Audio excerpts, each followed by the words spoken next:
Pinulutan ulit ni Uncabogable Phenomenal Superstar Vice Ganda ang love life ni Kim Chiu sa segment na Especially For You ng It's Showtime.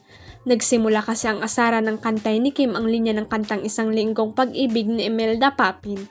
Kay rami ng pusong sinugatan pagkanta ni Kim.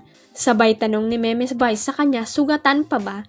Reply naman ni Kim, sakto lang na sinunda naman ang mag-play ng kantang hiling ng collab team ni Kim na si Paolo Abilino.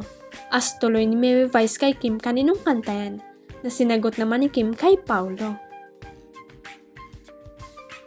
After ng pang-aasar ay in-interview ni Meme Vice ang searcher sa Especially For You kung saan ay napag-usapan nga nila ang pagpapakilala sa pamilya ng jowa. Hindi pinalagpas ni Meme Vice ang pagkakataon na iyon para tanungin si Kim na nalilink nga kay Paolo. Tanong ni Meme Vice kay Kim na pakilala ka ba sa parents niya? Doon sa mga dati. Oo, sabi ni Kim. Tanong uli ni Meme Vice, bakit yung sa ngayon hindi pa? Paglilinaw naman ni Kim, wala naman ngayon. Natawa na lang si Kim nang sabihin sa kanya ni Meme Vice ang makarma, mamatay, at mabawasan ang endorsement. Natapos ang asara ng ipasa ni Kim kay Meme Vice ang feeling na mapakilala sa mga magulang ng jowa.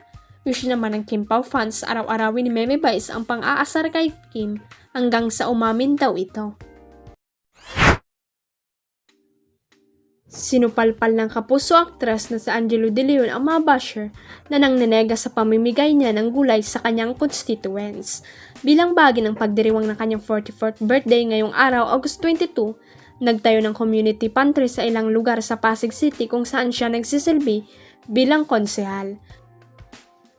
Sabi ng aktres na isipan niyang mamigay ng pagkain sa kanyang mga kapwa Pasigwenyo dahil napakamahal na raw ng presyo ng mga tinitindang gulay ngayon sa palengke. Ngunit sa kabilangan ng kanyang pagtulong ay inukray pa siya ng ilang netizen sa pamamagitan ng social media platform na X or dating Twitter. Mapapanood sa isang video ang pamimigay ni Angelo ng sitaw sa mga nakapilang residente ng Pasig kasabay ng pagpopromote sa teleserye niya sa GMA7 na Pulang Araw. Hirit ng isang basher, kakapiranggot lang na gulay tapos gusto mo manood ng Pulang Bangaw? Grabe na ang pagkakadesperada mo, girl. Narepost din ito ng isa pang ex-user na may nakasulat na just in die badiday, Pulang Araw, namigay ng 5 perasong sitaw, mapanood lang. Yes po, 5 po na bilang na SVG at Nielsen. Charitable. Nang mabasa ito ni Angelo ay agad siyang sumagot at nagpaliwanag. Hi, I do my yearly birthday community pantry as a way of giving back and being grateful for my constituents. Personal ko po ito. Resback pa ni Angelo. Naiya naman ako na hindi ito sapat para sa'yo pero I guess hindi ka naman taga Pasig. I will promote Pulang Araw because I am proud of our show. Huwag kalimutang i-click ang subscribe button at i-ring ang notification bell para sa latest at legit chika updates.